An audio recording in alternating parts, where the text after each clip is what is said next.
Salamat sa pagmamahal na sa amin ay ibinigay. Salamat sa ating Ama pagkat kayo ang nilagay sa iglesia upang kami ay pangunahan at hikayatin na sa ating Diyos ay magpakatapat. Wala pong sawa, palaging iniisip nyo kami. Kung minsan ay hindi na natutulog sa gabi, alam po namin yun.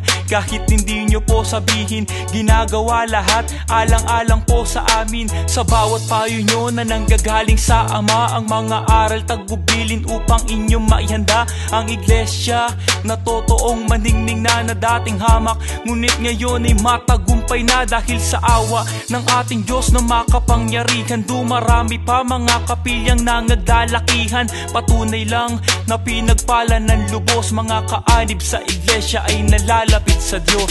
Maraming salamat po sa pagmamahal nyo sa amin, di nagsasawang kami patuloy pa na matabayan at iniibig nyo, ipinapanalangin.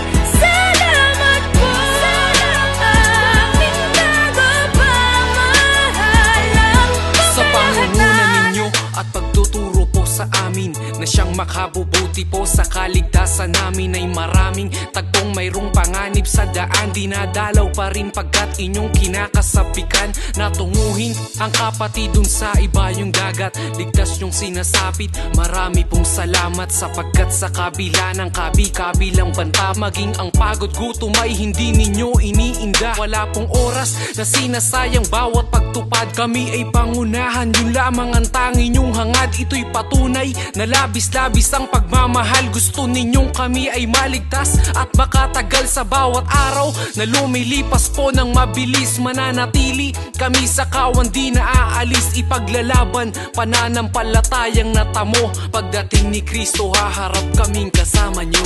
Maraming salamat po sa pagmamahal nyo sa amin, di nagsasawang kami patuloy pa na matabayan at iniibig nyo, ipinapanalangin. Salamat po sa aming tagapamahalang Suliranin ni bumangon at sa amin ay umabot na itinuturing namin isang matinding pagsubok. Pinatunayan po sa amin ng pag-ibig nyo, kaya pangako po'y di kami aalis sa tabi nyo. Ka Eduardo, marami pong salamat sa inyo pagkat sa gitna ng lahat kami po ang pinili nyo at sinisinop nyo upang kami ay mapangunahan. Kami ay susunod at hindi lalaban. Magpapasakop po at puspusan na susunod upang sa ating amay lubusan ng makalugod. Sa panawagan nyo kami ay lagi po natutugon. Gusto naming maligtas sa araw ng paghuhukom, at nung sinabi nyong ang buhay nyo'y ilalaan sa amin, mamamatay na muna bago kami pinsalain.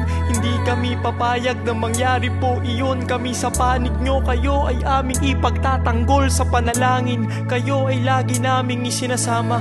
Mahal po namin kayo, aming tagapamahala. Sa amay di magsasawang ipanalangin kayo. Pangako namin kami lagi nang makikipagkaisa. Maraming salamat po sa pagmamahal nyo sa amin, di nagsasawang kami patuloy pa na matabayan at iniibig nyo, ipinapanalangin. Salamat po aming tagapamahalang pagkalahatan. Maraming salamat po sa pagmamahal nyo sa amin, di nagsasawang kami patuloy pa na magabayan at iniibig nyo, ipinapanalangin. Salamat po.